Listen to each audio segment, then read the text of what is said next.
கர்த்தருடைய வார்த்தை சொல்லப்பட்டிருக்கிறது, நீங்கள் துளிர்ப்பீர்கள், நீங்கள் தழைப்பீர்கள். ஆண்டவர் உங்களை ஒரு நாளும் கைவிடவே மாட்டார். ஒருவேளை நீங்கள் மனம் கலங்கி போயிருக்கலாம், திகைத்து கொண்டிருக்கலாம், அழுது கொண்டிருக்கலாம், அங்கலாய்த்து கொண்டிருக்கலாம். இன்றைக்கு ஆண்டவர் உங்களை உயிர்ப்பிக்கிற தெய்வமாயிருக்கிறார். உங்களை பலப்படுத்துகிற பரிசுத்த ஆவியானவரா இருக்கிறார்.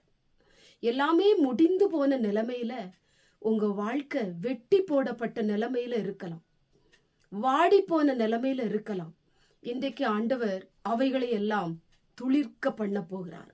நீங்கள் தழைப்பீர்கள், நீங்கள் ஓங்கி வளருவீர்கள். ஒருவேளை உங்க வாழ்க்கை, உங்க தொழில், உங்க வியாபாரம், உங்களுக்குண்டான எல்லாவற்றிலும் எந்தவித நன்மையும் இல்லாதபடி நீங்கள் வெட்டி போடப்பட்ட ஒரு நிலைமையில் இருக்கலாம். ஆண்டவர் மேல நம்பிக்கை வைத்திருக்கிற உங்களை பார்த்து ஆண்டவர் சொல்லுகிறார், நான் இருக்கும் பொழுது நீ ஒரு நாளும் கைவிடப்படுவதே இல்லை. உன் மீட்பர் உயிரோடு கூட இருக்கிறார்.